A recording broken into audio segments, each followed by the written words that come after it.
The ballroom shimmered beneath chandeliers that looked like falling stars. Music swirled through the air. Laughter rose like perfume, and crystal glasses clinked in perfect rhythm. Amelia Hart stood at the very edge of it all, a quiet outsider in a world that never welcomed her. Her dress was simple, one she'd borrowed from her sister, the fabric a little tight at the shoulders. But it was the best she could do. She worked 2 jobs, cared for her ailing mother, and had sworn she'd never set foot in a place like this again. But fate, or rather, her sister, had dragged her here to deliver a charity report to the event's host. She thought she'd slip in, hand it over, and leave unnoticed. Then she saw him. Evan, her ex, the man who once told her she'd never be enough for a man with ambition. He stood in a sleek tuxedo, his new fiancée clinging to his arm, the same woman who'd taken Amelia's old position at the firm. Their laughter cut through her like glass. Her breath hitched. She turned to leave Naui and collided with someone. "Careful," a calm, deep voice said, steadying her. She looked up and froze.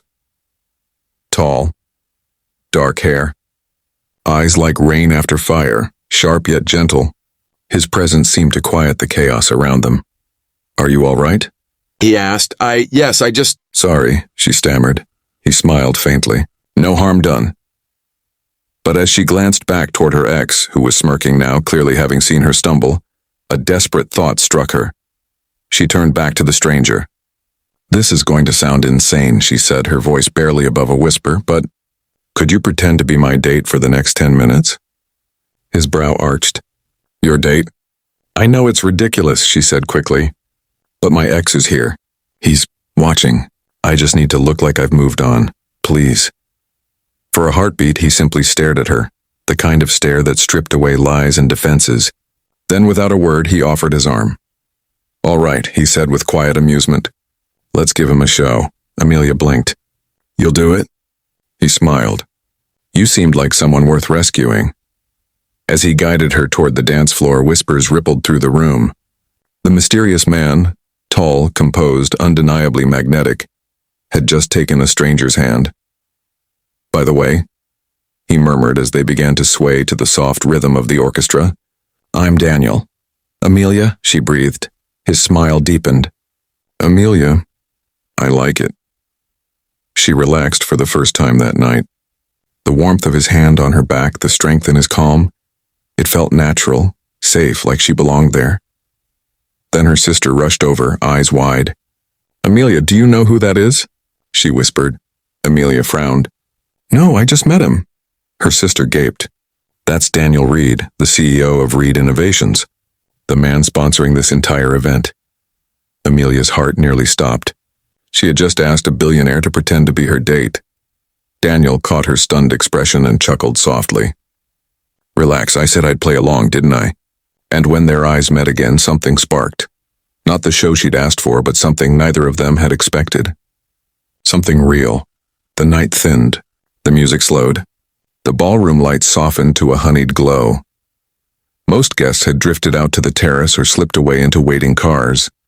Amelia stood at the edge of the marble balcony, gazing at the city lights shimmering below like fallen stars. Her bare shoulders shivered in the cool night air. She wasn't sure what had just happened or what she was feeling. "Cold," came Daniel's voice from behind her.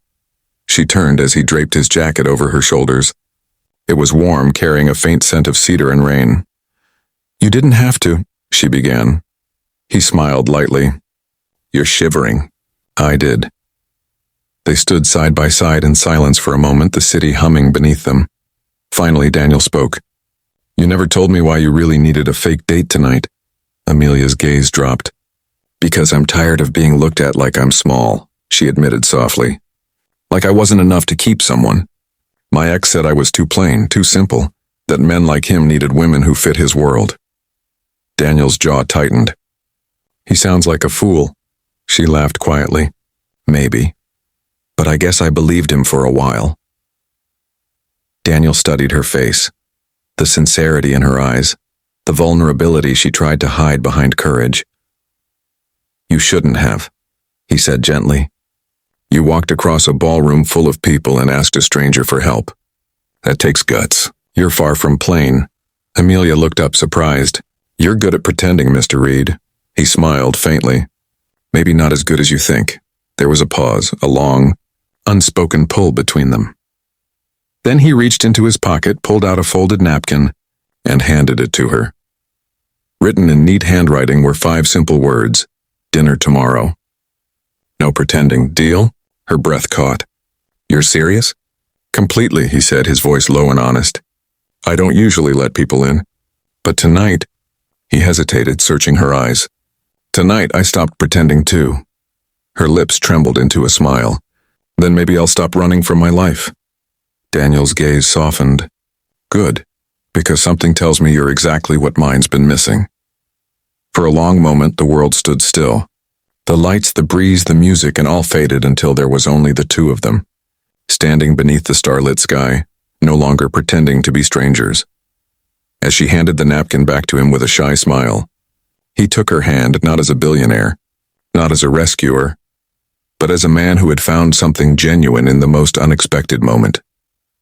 And when he whispered, "Tomorrow, 7 o'clock," she nodded.